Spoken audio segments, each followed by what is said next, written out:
Just first of all, I'm Jane Rushton and I'm here in Anna Raven's studio, and we're going to have a conversation in order to find something out about Anna's work that she has showing in Resipole. So much of the work that you've got in this exhibition, Anna, is absolutely full of energy and vitality. And I think it's intriguing, given that the title of the exhibition is Seeking Stillness. Mm-hmm. Could you just say something about that and about the stillness that you are seeking?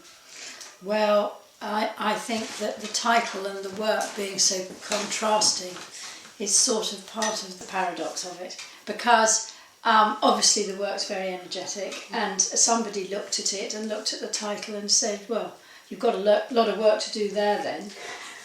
But that isn't really the point. The point is that it's about finding a focus in making the work. Mm. So the seeking stillness is about going into an environment where, in a multitasking universe that we live in, where you can hone it down to... So in a sense it's your stillness, yes, that you're seeking? Yes. My stillness from well, distractions, but I mean it's just how can you create a very focused work environment, mm-hmm. So that the concentration is completely focused on what you're doing. And that's what I'm interested in terms of being a painter, and in terms of my personal development as an artist and as a person. Mm-hmm. I'm interested in learning how to draw on that focus, which is really within, but I use the environment, the without, to help work on the inner. And thinking about that, I know that one of the ways that you work is to go away, specifically away on residences, or to spend a period of time away from home and in a completely different environment. Yeah. So presumably that is also a way to try and tap in. The difficulty about going to a completely different environment is that you're not familiar with it. So you've got to learn it, and you've got to become steeped in it. It's like marinating yourself in it. So if you were able, if one was able to do it at home, obviously you'd be able to short circuit the marinating, because you'd be able to try and get in there quicker.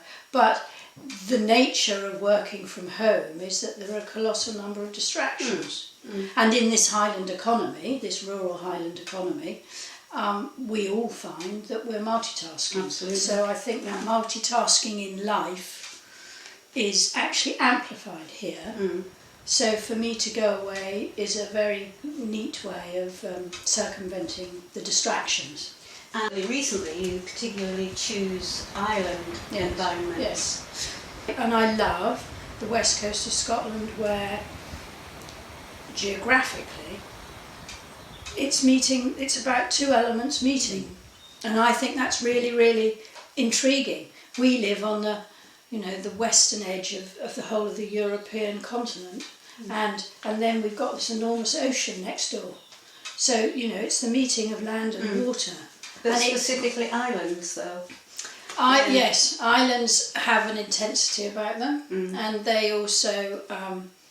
Where the land is broken down so that the ocean surrounds the land, it concentrates the effect or the effort. Yeah.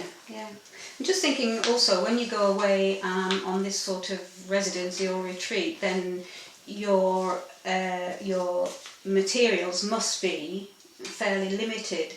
Can you say something about the materials that you choose to take with you? Well, I'm more comfortable working on paper.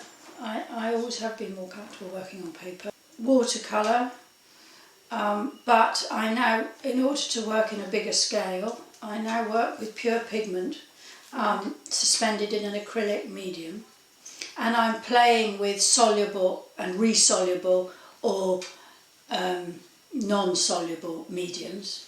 So if I'm working in layers, which I do, sometimes it's advantageous for the next layer to react with the underlayer with a resoluble, but sometimes I prefer to keep the underlayer fixed so that then what I add to it isn't disturbing what's underneath. And I play with both of those. There's a great sense of immediacy in the work that you make, and that, you know, obviously watercolor is one of those mediums that is fantastic for that. Yes. But also you do. So it's a conversation. For me, it's a conversation with the medium. With water-based medium, you're learning to work with the water and the pigment and the paper. So it's feeding back. But also the immediacy is about trying to relate, in this particular, the big piece, the Shetland piece in the show at Resipole now. It's extraordinary how, you know, you go 60 degrees north and the ocean is a completely different beast to here. I mean, we live on the sea here, but this feels like an inland waterway compared to the sea there. The energy of the North Atlantic, those pictures were made on the western fringe of Shetland mainland. And so they really do carry that energy so well. Good. Fantastic. So that's what I was responding to, and I want to try and, you know, absorb that energy, and then in an unconscious way. I'm not interested in the representational in that sense, in the pictorial in that way. I want to try and act as a cipher to the subject through the eye, and it goes through the brain, but I hope the brain's trying to keep quiet a bit and then comes out through the hand. Finding its stillness. Yes, exactly. Yes. So that I'm an interpreter. That's almost as if you're another medium within the making of the work. That's what I'd like for it to be. So, as I think I've mentioned to you before, there's a painter who actually gets into the sea. Yes. And so, do you think that's your next move? Not in this sea. I think it'll be too cold. I'm not a great swimmer anyway. Yeah. I'd sink like a stone. No, you wouldn't. So, I'm also quite interested in how you would like your viewer to respond to your works. What do you want them to take away from your work? I think that's quite a difficult question, but I think, you know, it is a difficult question. Yeah. Because it's coming from a more unconscious place in me, I hope that the viewer will respond in an intuitive way. Lovely, yeah. So I'm hoping to produce a piece of poetry that resonates. Wonderful, yeah. I don't think I can say much more than that. No, I think that's fine. I think the word resonate is the right one there. You're trying, you know, it feels as if you're trying to make something that has resonance. Yes. Resonance of the place, the energy in the place, and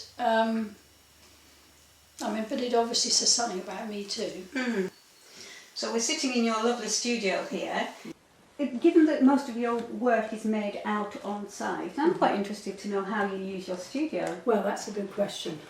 And it doesn't get used to make work in a great deal. It's much more a place that I look at work. I might make decisions about the work that I'm doing. If I'm working here, then it will come in and out and in and out. I like to have a shelter wherever I go, so but mostly the work's made out there. But as it progresses, particularly to the latter stages of finishing a piece, it's more inside maybe.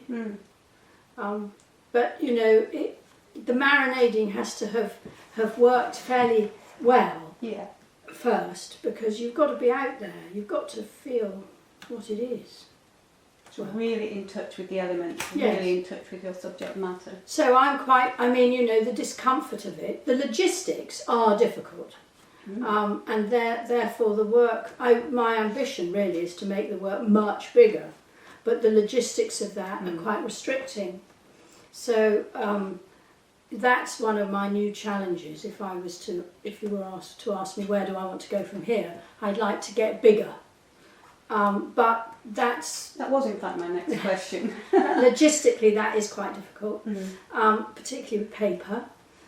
Is the being completely alone an important element? Well, actually, funnily enough, it is really. Yeah. When I went to Iona, the first residency I did, you can't take your car to Iona.